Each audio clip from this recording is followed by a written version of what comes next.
terus menikmati kebaikan demi kebaikan Tuhan. Dan kita percaya walaupun kita menghadapi proses yang dari Tuhan, kita tetap percaya bahwa Dia sungguh indah, Dia sungguh besar, dan kasih-Nya teramat baik.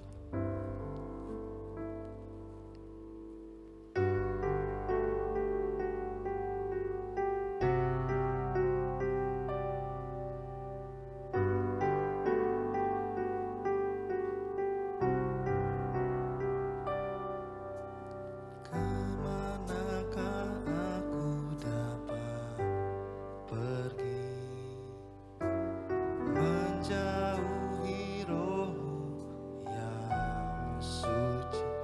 Kau sahab, kita rasakan bahwa Dia Tuhan yang dekat, dan Kau dekat.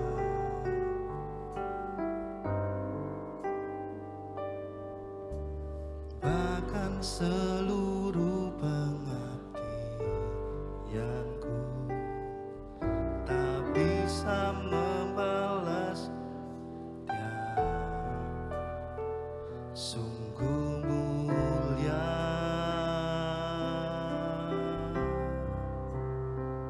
dan berharga. Sungguh besar pengorbananmu bagiku, terlalu dalam untuk dimengerti. Sungguh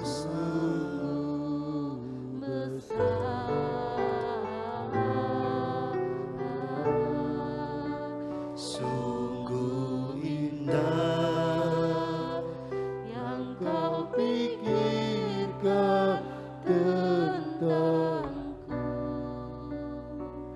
tak terselami bagiku. Sungguh indah.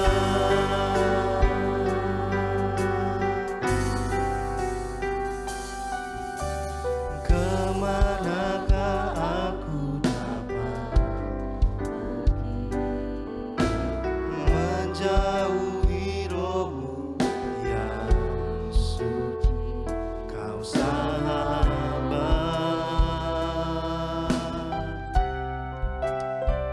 dan Kau dekat. Bahkan seluruh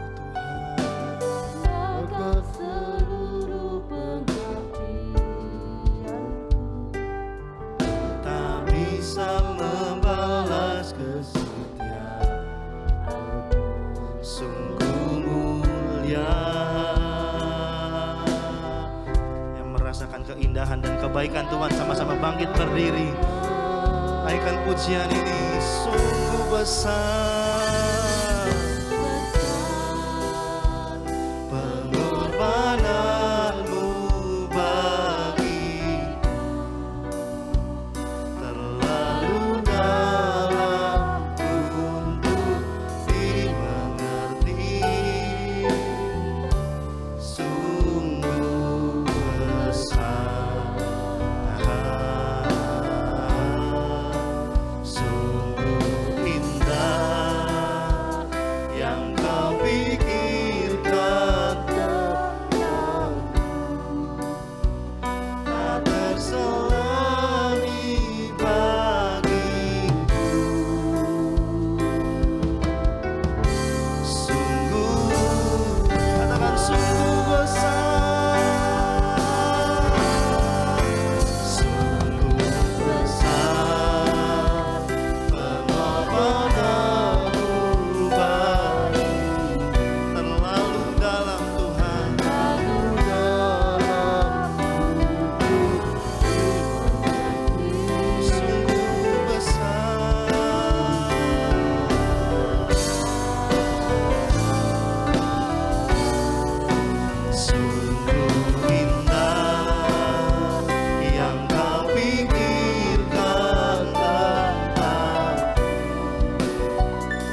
Pujilah nama-Mu Tuhan. Tuhan Yesus, terima kasih Tuhan. Terima kasih Tuhan Yesus. Kau sungguh baik, Kau sungguh luar biasa. Kasih-Mu Tuhan sungguh dahsyat dalam hidup kami. Tuhan, terima kasih. Terima kasih Tuhan Yesus. Terima kasih Tuhan. Terima kasih Tuhan Yesus. Kau sungguh baik. Kau sungguh luar biasa. Glory, haleluya. Kami bersyukur Tuhan Yesus buat kemurahan dan kasih-Mu Tuhan. Bila mana pada saat pagi ini Tuhan kembali kami boleh datang kepadamu.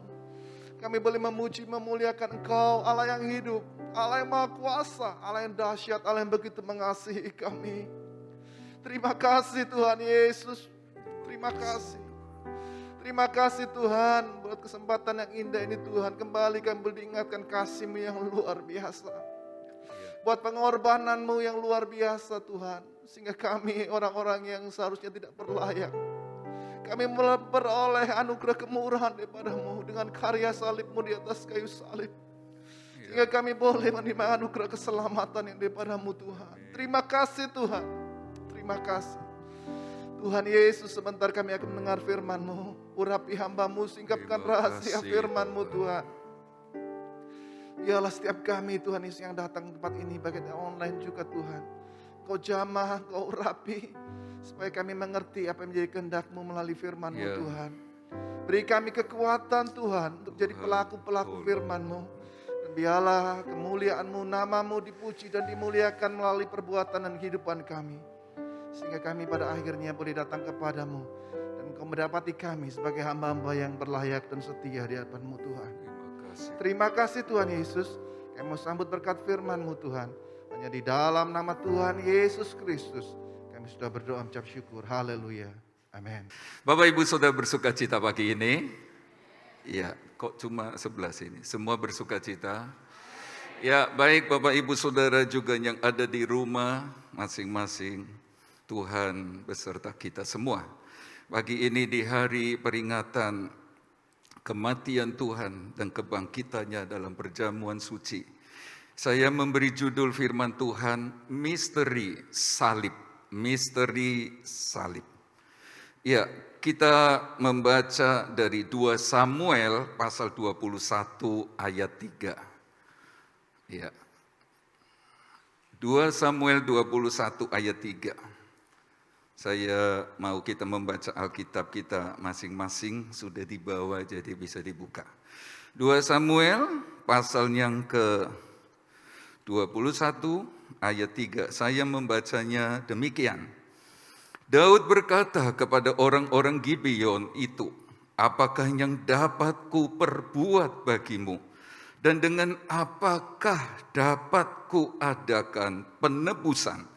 Supaya kamu memberkati milik pusaka Tuhan.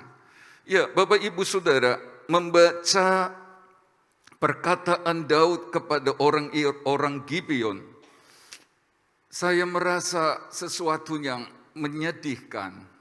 Mengapa? Coba perhatikan bagian akhir, supaya kamu memberkati milik pusaka Tuhan.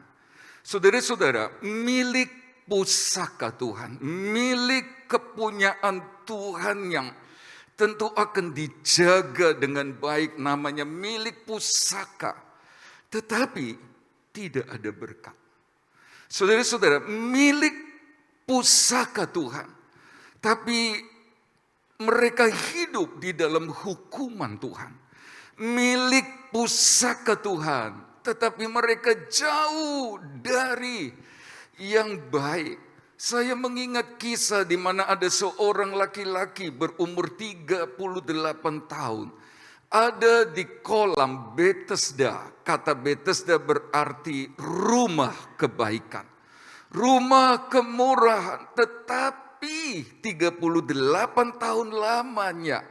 Saudara-saudara, laki-laki ini tidak pernah mengalami kebaikan Tuhan.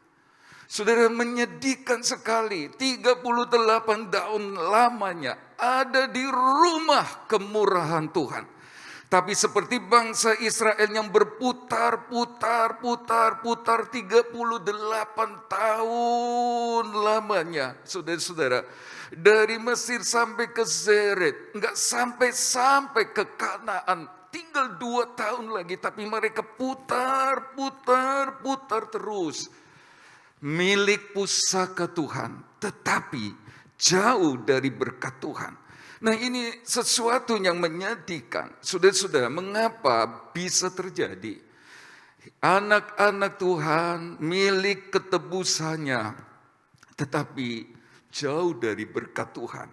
Bisa juga karena manage keuangannya salah.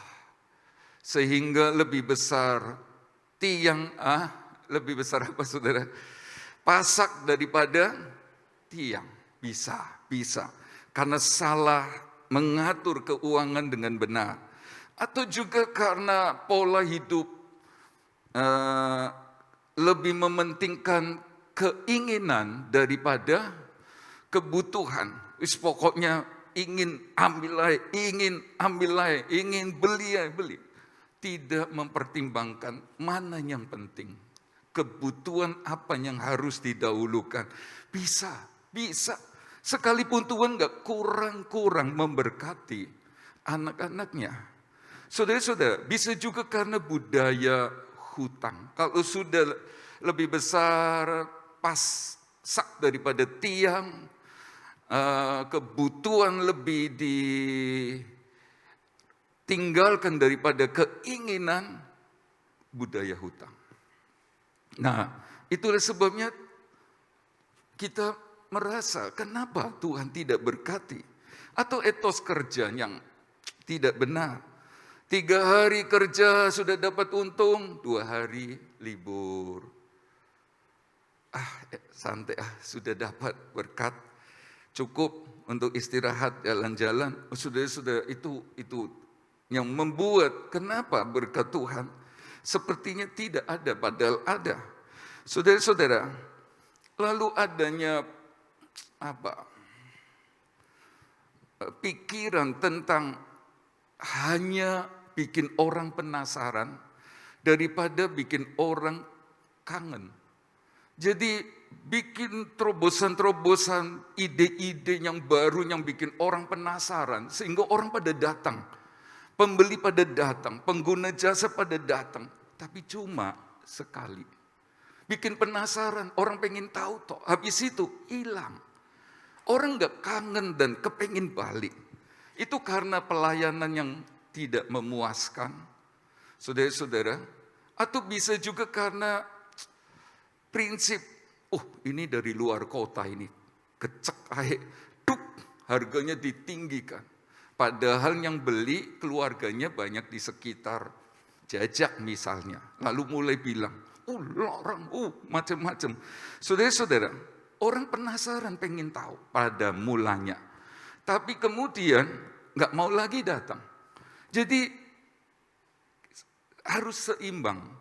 Bapak Ibu Saudaranya yang Tuhan kasih, tetapi selain daripada itu, inilah yang sedang dialami oleh Daud dan Israel. Di mana Daud mesti datang, selesaikan dengan Gibeon.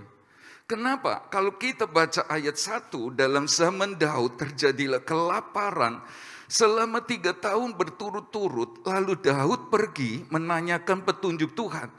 Berfirmanlah Tuhan pada Saul dan keluarganya, melekat hutang darah karena ia telah membunuh orang-orang Gibeon.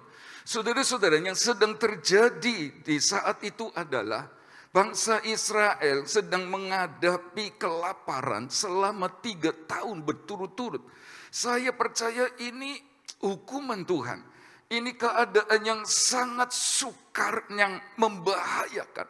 Saya tidak tahu berapa banyak orang yang mati karena kelaparan ini. Kenapa? Kalau kita baca pasal 24, waktu Daud bersalah kepada Tuhan, maka Tuhan kasih 3 pilihan.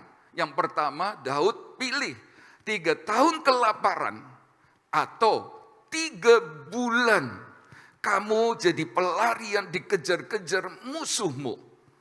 Yang ketiga adalah 3 hari penyakit sampar.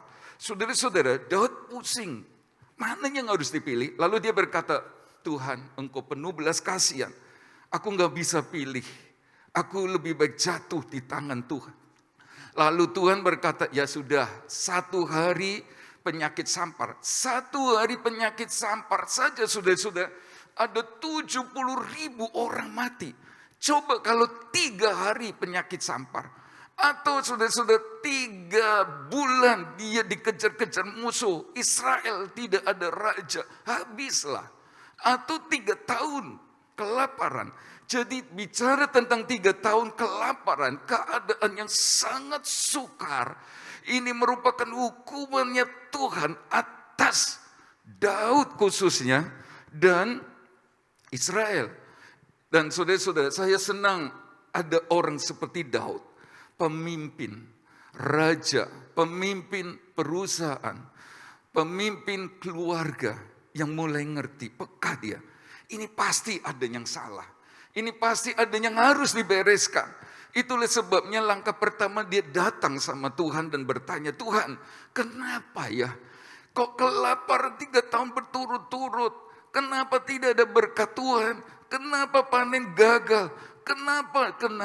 Tuhan kasih tahu. Lalu Tuhan berkata, padamu hutang darah. Saudara-saudara, apakah yang dimaksud dengan hutang darah? Kita pernah belajar bahwa orang-orang Israel khususnya di bawah pimpinan Yosua pernah berjanji kepada Gibeon bahwa orang-orang Gibeon tidak akan dibunuh, tidak akan. Tetapi puluhan tahun kemudian Saul coba batalkan perjanjian itu. Saul coba singkirkan perjanjian itu. Dia bunuh orang-orang Gibeon, saudara-saudara. Dibunuh. Nah, inilah yang membuat Tuhan. Ya, Gibeon gak bisa apa-apa. Tapi Tuhan yang pernah mendengar, melihat perjanjian Yosua dan Gibeon gak terima. Itulah sebabnya saudara-saudara, terjadilah kesukaran ini. Saya melihat bahwa perjanjian itu sangat Tuhan perhatikan. Tetapi kita tidak sedang belajar tentang perjanjian yang harus ditepati. Saudara, pada saat Daud ngerti ini salah Saul, tapi akibatnya anak, mantu, cucu, dan seterusnya bangsanya alami kesukaran. Daud bukan cuma selesai dengan Tuhan, tapi dia datang kepada orang Gibeon. Saudara, kalau ada persoalan satu dengan yang lain, datang sama dia, minta ampun sama Tuhan. Tapi juga datang sama orangnya. Selesaikan, mau tidak mau terima orang itu. Kalau kita merasa salah, bukan cuma selesai dengan Tuhan, selesaikan dengan orangnya. Itulah yang Daud lakukan. Dan dia datang kepada orang Gibeon dan bertanya, apakah yang dapat ku perbuat bagimu? Dan dengan apakah dapat ku adakan penebusan supaya kamu memberkati milik pusaka Tuhan. Saudara, dia tanggalkan gengsinya, dia tanggalkan semua atribut kebesarannya sebagai raja, merendahkan diri demi hukuman Tuhan berhenti, demi berkat Tuhan turun atas milik pusaka Tuhan. Daud merasa bukan cuma mereka dalam kesukaran, kerajaan-kerajaan di sekelilingnya tertawa, saudara-saudara, jadi sasaran suitan. Karena mereka berkata milik pusaka Tuhan. Tapi Tuhan yang gak bela, Tuhan yang gak berkati, Tuhan yang gak tolong. Itulah sebabnya Daud mau selesaikan masalah yang serius ini. Dia mau bayar harga. Pokoknya Tuhan mesti kembali memberkati hidupnya. Saudara-saudara, saya tidak tahu ganjalan-ganjalan selama ini telah mengganggu berkat Tuhan. Itulah sebabnya dia mau beresi, dia datang kepada orang Gibeon. Saudara-saudara, Tuhan itu Tuhan yang baik, bisa berkata amin. Tuhan yang senang memberkati. Tapi kalau berkat itu sepertinya jauh Baiklah kita mau belajar seperti Gideon. Kalau ada di antara Bapak Ibu Saudara punya ganjelan, saudara pernah disakiti atau pernah menyakiti, datang dan selesaikan. Sebab kepahitan, kebencian, saudara-saudara, itu hanya mengganjal, bahkan menghalangi berkat Tuhan turun. Selesaikan. Katakan, maafkan saya sungguh. Dan doakan saya bila perlu. Saudara-saudara, nah sekarang saudara-saudara, apakah jawaban dari orang-orang Gibeon? 2 Samuel 21 ayat 9 berkata, kemudian diserahkannyalah mereka ke dalam tangan orang-orang Gibeon itu. Orang-orang ini menggantung mereka di atas bukit di hadapan Tuhan. Ketujuh orang itu tewas bersama-sama. Mereka telah dihukum mati pada awal musim menuai, pada permulaan musim menuai jelek. Saudara-saudara, orang-orang Gibeon berkata begini sama Daud, ya wes, tapi serahkan 7 anak dari Saul. 7 orang dari keluarga Saul bawa ke sini. Gantung di atas bukit di hadapan Tuhan. Saudara-saudara, ini sesuatu yang berat. Memang harga berkat gak murah. Berkat itu bukan cuma materi, semualah. Damai, sukacita. Jadi 7 keturunan Saul bawa sini, gantung di atas bukit Tuhan. Nah saudara-saudara, demi bangsanya, demi berkat atas milik pusaka Tuhan, demi berhentinya kutuk Tuhan, demi Tuhan berkenan kepada Daud dan Israel. Saudara-saudara, ke-7 orang itu diberikan kepada Gibeon untuk digantung di atas bukit. Saudara-saudara, 7 orang ini terdiri dari 2 anak Saul dan 5 orang cucu Saul. Saudara-saudara, dan setelah 7 orang dari keluarga Saul digantung di atas bukit Tuhan, saudara-saudara, sesuatu terjadi.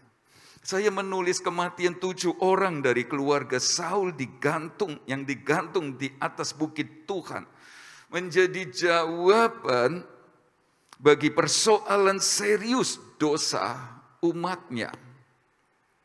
Saudara-saudara, di mana murka Allah jadi surut, reda, selesai.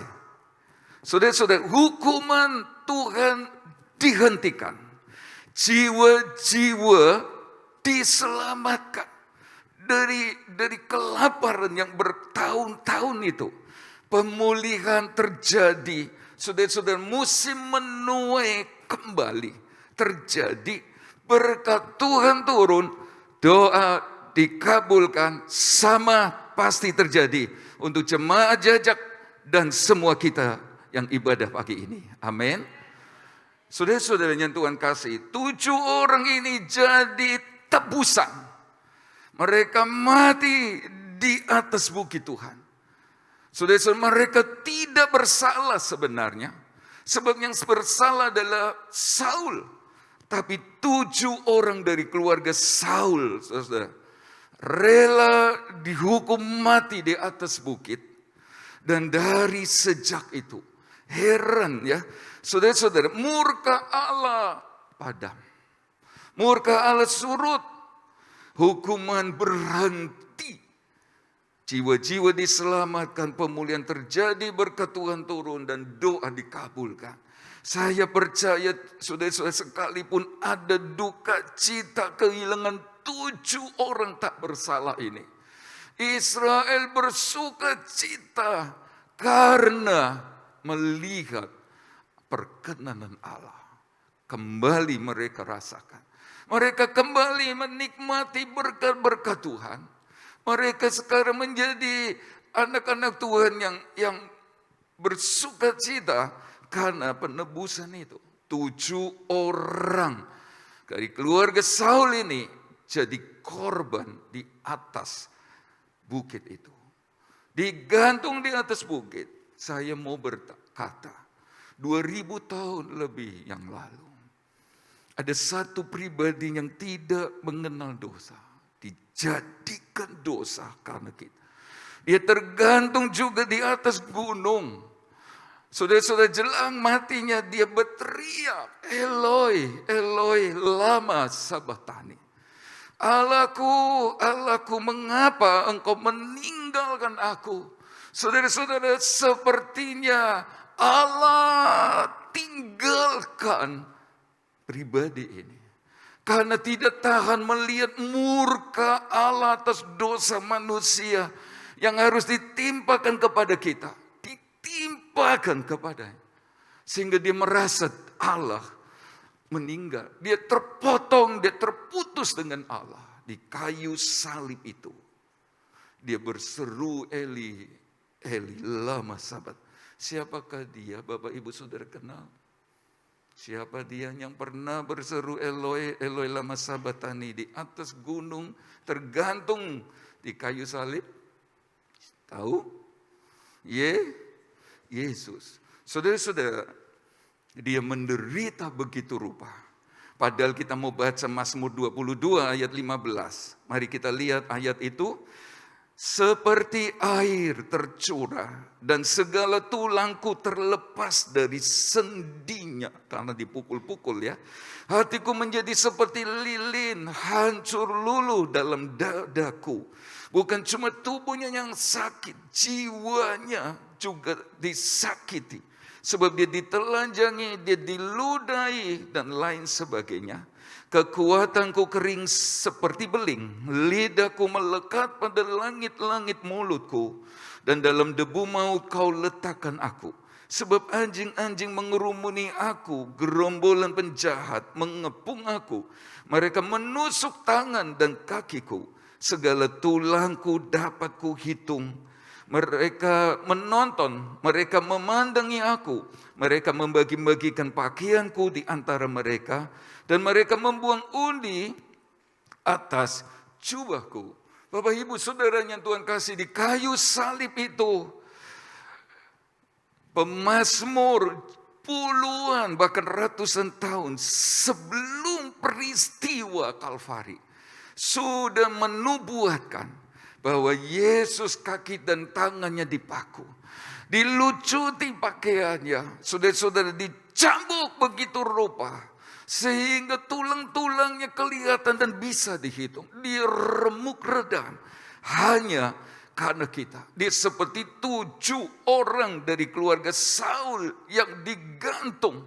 Bedanya tidak sesakit, tidak separah, tidak semenderita Yesus di Kalvari. Yesaya 53 ayat 2 berkata, sebagai taruk ia tumbuh di hadapan Tuhan, dan sebagai tulang dari tanah kering, ia tidak tampan dan semaraknya pun tidak ada sehingga kita memandang dia, dan rupa pun tidak sehingga kita mengingininya. Orang gak mau lihat wajah Yesus yang sudah rusak begitu rupa karena didera, dipukul, ditinju dan lain sebagainya. Ia dihina dan dihindari orang, seorang penuh kesengsaraan dan yang biasa menderita kesakitan. Ia sangat dihina sehingga orang menutup mukanya terhadap dia, dan bagi kita pun dia tidak masuk hitungan. Tetapi sesungguhnya penyakit kita lah yang ditanggungnya, dan kesengsaraan kita dipikulnya. Padahal kita mengira dia kena tulah, dipukul dan ditindas. Dia tertikam oleh karena pemberontakan kita. Dia diremukkan oleh karena kejahatan kita. Ganjarannya mendatangkan keselamatan kita ditimpakan kepadanya. Dan oleh bilur-bilurnya kita menjadi sembuh. Bisa berkata amin? Nah saudara-saudara, dia menderita begitu rupa. Dia disiksa, dia dipukul, hancur begitu rupa, padahal dia tidak mengenal dosa. Nah peristiwa ini digenapi paling tidak hampir 1000 atau 1000 tahun kemudian di Kalvari. Saudara-saudara, saya mau berkata, inilah misteri salib itu. Inilah misteri salib itu. Mengapa saya berkata misteri salib? Sebab kematian Yesus di salib adalah menjadikan Yesus korban dari pembunuhan berencana. Sekali lagi, dia menjadi korban pembunuhan berencana. Bukan hanya oleh pemuka-pemuka agama Yahudi semata. Tetapi saudara-saudara, kesepakatan Allah Tritunggal. Di kitab Mazmur 22, ayat yang kita sudah baca, dari ayat 1 sampai ayat 19, Yesaya 53. Allah sudah sepakat, Bapa, Anak, dan Roh Kudus. Bertanya, siapakah yang akan kuutus? Yesus anak itu berkata, utuslah aku, maju di kayu salib. Tapi bukan cuma di zaman Mazmur dan Yesaya. Bahkan di zaman waktu Adam jatuh dalam dosa, bahkan sebelum dunia dijadikan, rencana atau pembunuhan berencana terhadap Yesus harus terjadi. Supaya apa?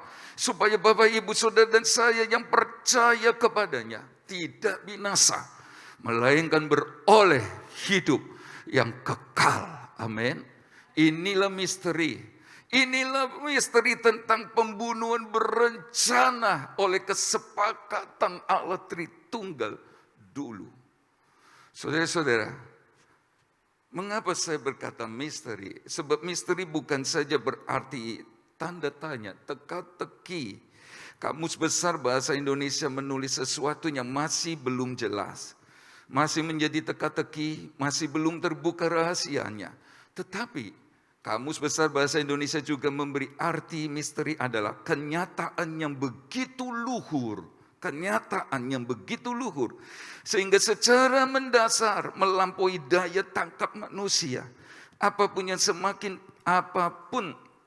semakin dapat dimengerti atau dihayati, ya, jadi dia melampaui dari daya tangkap manusia. Apapun yang semakin dapat dimengerti atau dihayati, tetapi tidak pernah ditangkap seluruhnya, sehingga tetap merupakan rahasia menyangkut kehadiran atau kegiatan ilahi.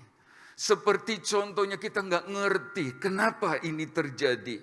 Tapi kita yakin ada rencana Tuhan yang besar. Demikian juga dengan kematian Yesus di kayu salib. Ini merupakan misteri. Kenapa Allah sudah bisa mati? Kenapa Allah bisa ditangkap lalu disalibkan? Kita sudah membaca bahwa sebelum ditangkap oleh pemuka-pemuka agama Yahudi, Allah sudah merencanakan jauh hari. Saudara-saudara, untuk keselamatan manusia berdosa. Dia yang tidak bisa mati harus mengambil rupa menjadi manusia supaya bisa mati. Sebab tanpa penumpahan darah tidak ada pengampunan. Anak Tuhan mesti mengerti kenapa Allah bisa mati. Allah nggak bisa mati, tapi Dia mau mati dalam pembunuhan berencana dari awal, supaya Bapak, Ibu, Saudara, dan saya yang percaya tidak binasa. Bisa berkata amin? Ada di antara Bapak, Ibu, Saudara belum terima Yesus secara pribadi barangkali. Saya berkata, Yesus adalah Allah 100%. Tetapi juga Dia telah menjadi manusia 100%. Supaya bisa mati. Menanggung dosa dunia. Menanggung dosa Bapak, Ibu, Saudara. Dan ini misteri dari salib itu. Orang tidak bisa mengerti. Tapi inilah kenyataannya. Inilah kebenarannya. Dalam Efesus 1 ayat 7 dikatakan, sebab di dalam Dia dan oleh darahnya kita beroleh penebusan, yaitu pengampunan dosa menurut kekayaan kasih karunia. Oh saudara-saudara, betapa hati kita bersyukur karena Yesus mau mati di salib. Maka kita beroleh pengampunan dosa. Kalau ada di antara Bapak, Ibu, Saudara merasa dosaku banyak, hidupku menjijikkan. Yesaya 1 ayat 18, Allah mengundang kita. Dia berkata, marilah, baiklah kita berperkara. Firman Tuhan, sekalipun dosamu merah seperti kermisi. Akan menjadi putih seperti salju, sekalipun berwarna merah seperti kain kesumba, akan menjadi putih seperti bulu domba. Bisa berkata amin. Ada pengampunan di dalam Yesus. Saudara-saudara, kalau kematian 7 orang dari keluarga Saul menghentikan hukuman dan murka Allah, membuat pemulihan dan berkat Tuhan terjadi. Saudara-saudara, di kayu salib ada pengampunan dosa. Bahkan bagi orang-orang yang telah menyalibkannya. Sebab Lukas 23 ayat 34 berkata, Yesus berkata, "Ya Bapa, ampuni mereka sebab mereka tidak tahu apa yang mereka perbuat." Saudara-saudara, ini luar biasa. Disalibkan, disengsarakan. Tubuhnya diremukkan, jiwanya disakiti. Rohnya terpisah dengan Allah. Tapi dia masih berdoa, ampunilah mereka. Sebab mereka tidak tahu apa yang mereka perbuat. Harusnya patah tulang ganti patah tulang. Itulah kepercayaan yang mereka pegang dari hukum Taurat. Harusnya mata ganti mata. Gigi ganti gigi, cedera apapun yang dia buat harus dibuat juga kepada mereka yang menyalibkan Yesus. Sebab mereka kemudian sadar kan, mereka berkata, saya salah, dia benar. Jadi kan harusnya mereka menanggung perbuatan salah mereka. Kalau mereka telah menyalibkan Yesus yang tidak bersalah, harusnya kalau mereka sportif, mereka gantian disalibkan. Tetapi Yesus berkata, ampunilah mereka sebab mereka tidak tahu apa yang mereka perbuat. Bapak, Ibu, Saudara dan saya, mari belajar kebenaran ini. Ampuni mereka Tuhan, sebab mereka tidak tahu apa yang mereka perbuat. Amin. Mungkin Bapak, Ibu, Saudara ada yang disakiti. Mungkin ada di antara Bapak, Ibu, Saudara dirugikan. Nama dicemarkan, usaha diganggu. Berdoalah seperti Yesus berdoa. Ampunilah, sebab mereka tidak tahu. Di kayu salib, Bapak, Ibu, Saudara dan saya terima anugerah, pengampunan dosa, dan keselamatan. Tetapi Galatia 3 ayat 13 mencatat bahwa di kayu salib Tuhan telah mengubah kutuk menjadi berkat Abraham bagi Bapak, Ibu, Saudara, jemaat GPD Jajak dan semua kita yang ada. Amin. Oh saudara, ini luar biasa. Ini heran sekali. Itulah sebabnya misteri salib. Dia yang gak bisa mati, mau mati untuk keselamatan kita. Dia mau masuk dalam rencana dari Allah Tritunggal. Pembunuhan berencana bagi keselamatan orang. Apakah Bapak, Ibu, Saudara merasakan dan telah menerima kasih Kristus yang menyelamatkan ini? Sudah? Sudah? Kalau sudah, mari kita lanjut beberapa hal lagi. Yang mengerti kasih Tuhan akan seperti Rispa binti Ayam. Siapakah Rispa? Rispa adalah mama dari 2 anak yang disalibkan di atas bukit.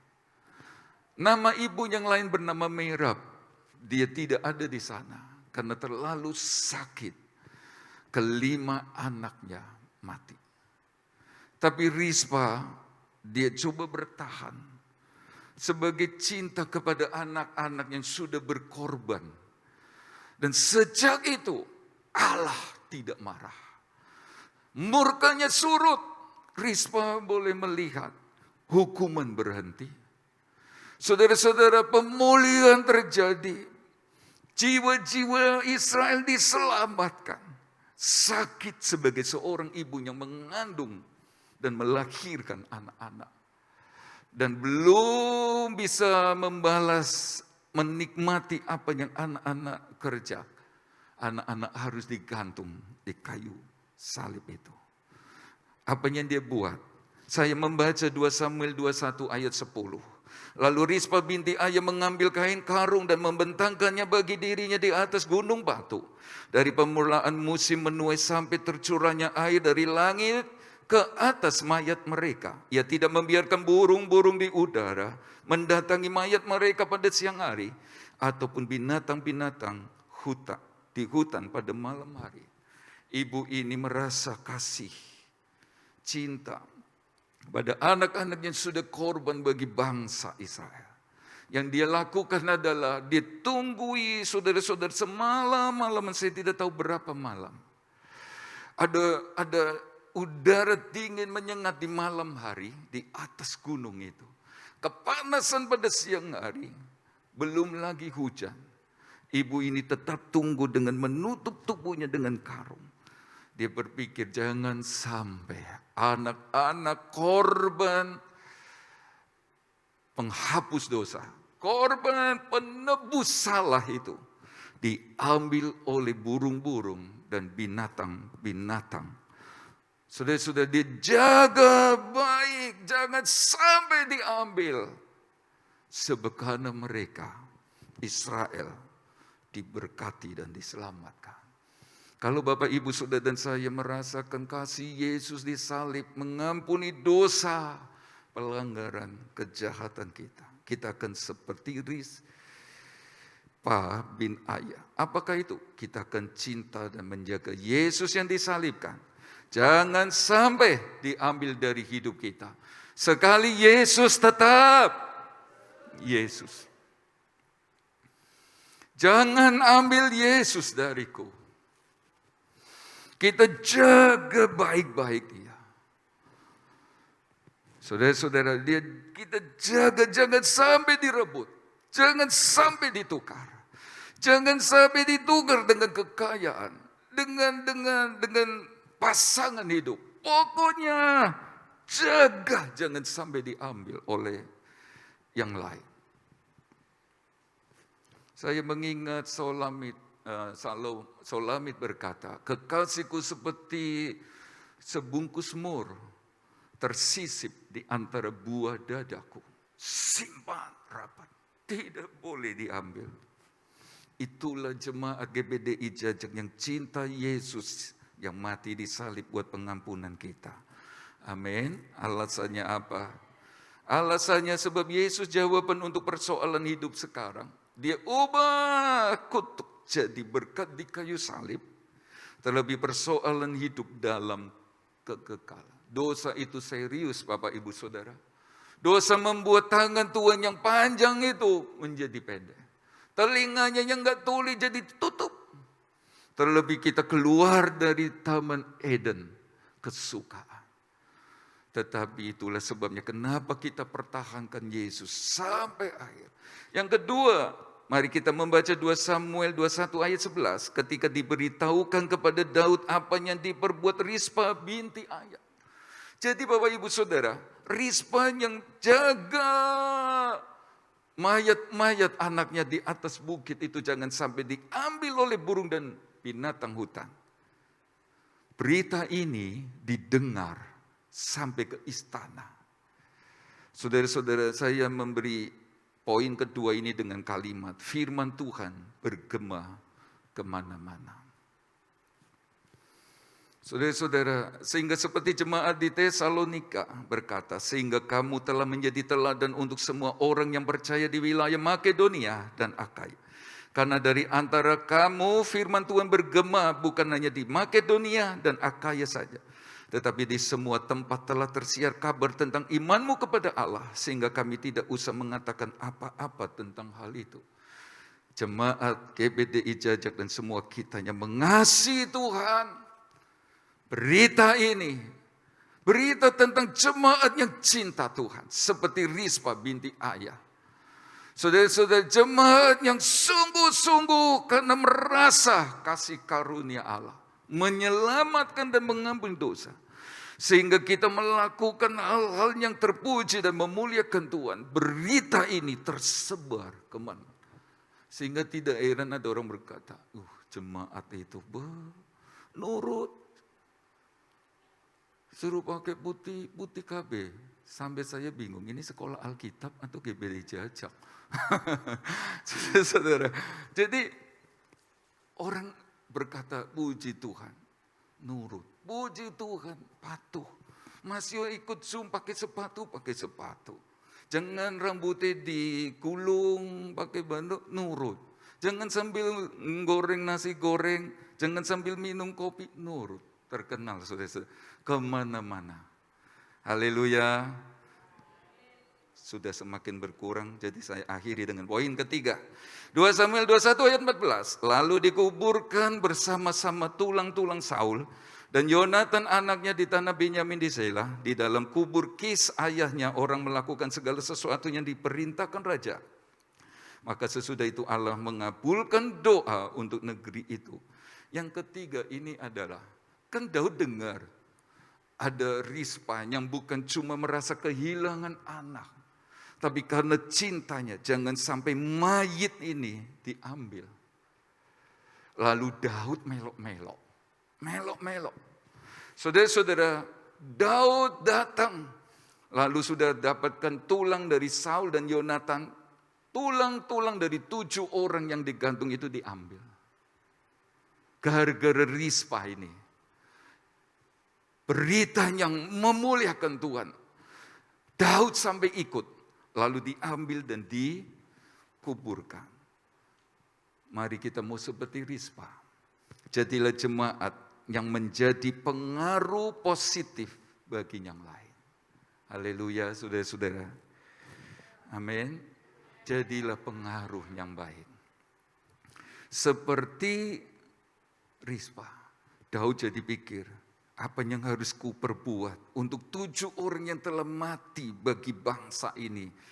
Dibebaskan dari kutuk hukuman Allah. Dibebaskan dari keadaan sukar dan diberkati. Lalu mereka bersama-sama mengubur. Saya menulis, mereka yang dalam hatinya terkubur Yesus yang mati di salib. Pasti hidup dalam pertobatan dan berbuah-buah lebat serta manis. Artinya kalau Bapak Ibu Saudara dan saya seperti Daud, kubur mereka yang telah mati di kayu salib itu. Inilah dampak. Demikian juga kalau Bapak Ibu Saudara cinta Yesus mati di salib, lalu dikubur dalam hati kita. Kubur dalam. Selalu kita bawa. Kemana kita pergi, di mana kita ada. Selalu ada kematian Yesus yang bangkit pada hari ketiga naik ke surga. Selalu ada di sini. Jemaat GBD Jajak pasti hidup dalam pertobatan. Sebaliknya, kalau belum bertobat, Yesus masih digantung salib. Saya percaya akan terkubur di sini. Dan hidup kita jadi hidup yang dalam pertobatan dan mengeluarkan buah-buah. Saya yakin dengan pasti. Jemaat yang cinta Tuhan Yesus mati di sana. Dia tidak pernah biarkan hidupnya percuma. Dia ngerti selagi aku punya kesempatan. Selagi aku masih hidup. Saya mau berbuah-buah. Lebat dan manis. Di GBD Jajak, dimanapun berada. Sebagai tanda saya cinta Tuhan. Amin. Ada nyanyian berkata, Yesus, aku cinta kepadamu. Dengan segenap hatiku, dengan segenap jiwaku, hanya Engkau yang patut disembah. Yesus, tak terukur kasih-Mu.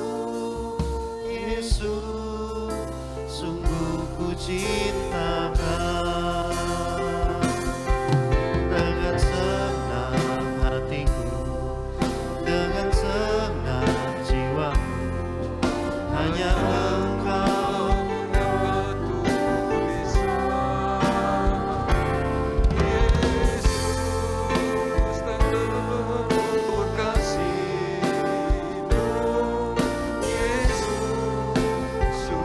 siapa yang cinta, nyanyikan dengan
pagi hari Terima ini. kasih.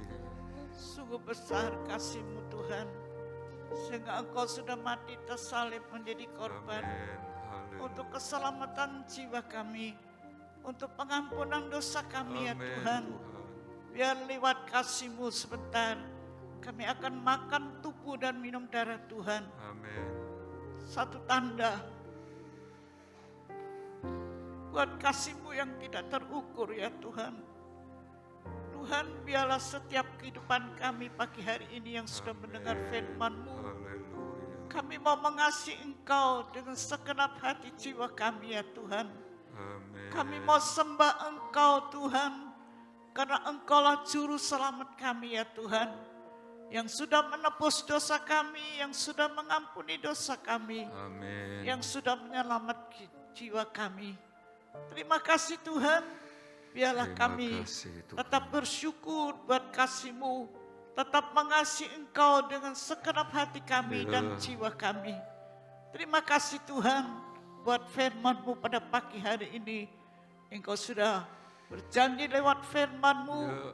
bahwa kutuk akan kubuahkan menjadi berkat ya Tuhan. Amin. Haleluya. Kami percaya kami semua menerima berkat-berkat Tuhan Haleluya. yang Engkau sudah siapkan bagi kami. Bukan saja berkat secara jasmani, terlebih berkat rohani, Amin. yaitu keselamatan jiwa kami ya Tuhan. Terima kasih, sebentar kami mau makan tubuh dan minum darah Tuhan. Ya. Biarlah tubuh darah Tuhan ini akan menjadi berkat bagi kami Amin. semuanya. Yang lemah boleh dikuatkan, Ya. yang susah boleh dihiburkan. Amin. Terlebih yang di dalam kesakitan, dengan iman kami makan tubuh minum darah Tuhan. Amin. Kami akan menerima pertolongan Tuhan. Amin. Kami menerima kesembuhan yang daripada Tuhan. Benar, Tuhan. Dengan iman kami percaya kami akan menerima semuanya, yang kami akan menikmati tubuh darah Tuhan Ya. sebentar menjadi berkat bagi kami semua. Terlebih kami boleh bersekutu dengan Amin. Engkau lewat tubuh darah Tuhan. Terima kasih Tuhan. Terima kasih buat kemurahan-Mu, kasih-Mu. Di dalam nama Tuhan Yesus Kristus kami berdoa. Terima kasih Tuhan. Mari angkat tubuh Tuhan, junjung tinggi.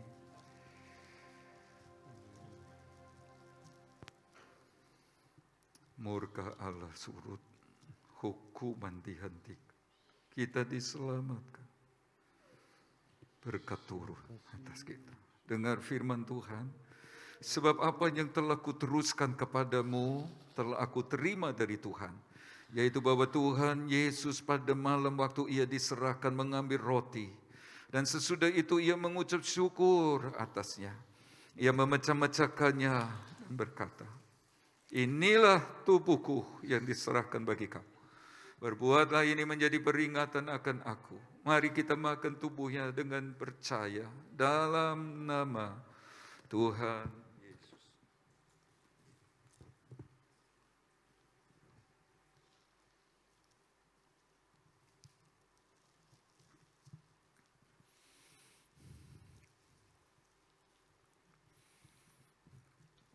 Pegang dengan tangan kanan cawan Tuhan. Lebih tinggi dari kepala. Kita mau meninggikan cawannya. Dia dihancur-hancurkan. Darahnya tercurah. Dosa kita diampuni. Demikian juga ia mengambil cawan sesudah makan lalu berkata, cawan ini adalah perjanjian baru yang dimeteraikan oleh darahku. Perbuatlah ini setiap kali kamu meminumnya menjadi peringatan akan aku. Sebab setiap kali kamu makan roti ini dan minum cawan ini, kamu memberitakan kematian Tuhan sampai ia datang. Mari minum cawan Tuhan dengan percaya dalam nama Tuhan Yesus.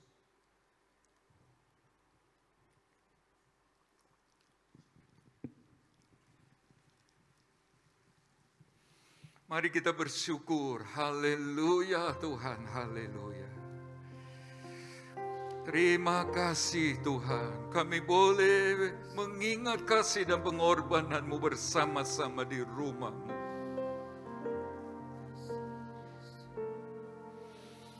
Betapa kasih-Mu bagi kami Tuhan. akan minum tubuh dan darah-Mu. Engkau di dalam kami, kami di dalam Engkau. Yang sakit disembuhkan dalam nama Yesus. Susah dihiburkan, lemah dikuat. Sesuatu terjadi dan nama-Mu dibesarkan. Terima kasih Tuhan. Kiranya Engkau memberkati aku berlimpah-limpah. Mari nyanyi lagu doa Yabes. Haleluya. Haleluya.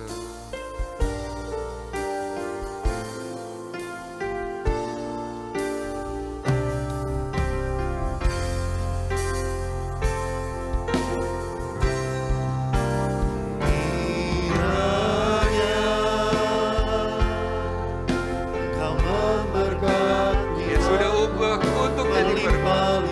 Mari nyanyi dengan percaya, berkat rohani, jiwa dan tubuh untuk kita.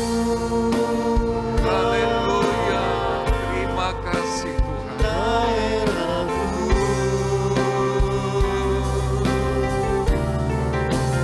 Dan kiranya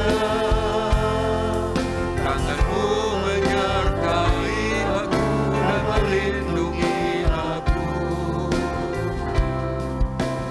daripada malapetaka, sehingga kesakitan tidak menimpa. Terima kasih buat penyertaan-Nya Tuhan. Engkau ada di tengah-tengah kami. Dimanapun kami juga berada, mengenal tiap-tiap pribadi. Dan kami percaya berkat Tuhan jasmani, jiwa terlebih rohani bagi semua kami. Diberkatilah sidang-Mu ini. Di dalam nama penguasa langit dan bumi, penebus dosa dan juru selamat. Pada waktu kami keluar ataupun masuk, di ladang atau di kota, apapun yang kami rencanakan, bahkan perjalanan umat-Mu, kemana pergi dalam penyertaan. Selalu kiranya kami ada dalam perlindungan darah-Mu. Tuhan memberkati orang-orang muda, remaja, bahkan semua kami. Terima kasih Tuhan. Sekarang kekasih-kekasih Tuhan, terimalah berkat dari Allah Bapa, kasih sayang putranya, persekutuan damai, sejahtera dan kuat kuasa Roh Kudus serta kita pagi ini sampai Tuhan datang kembali. Di dalam nama Tuhan Yesus Kristus, semua yang percaya diberkati dan berkata, amin.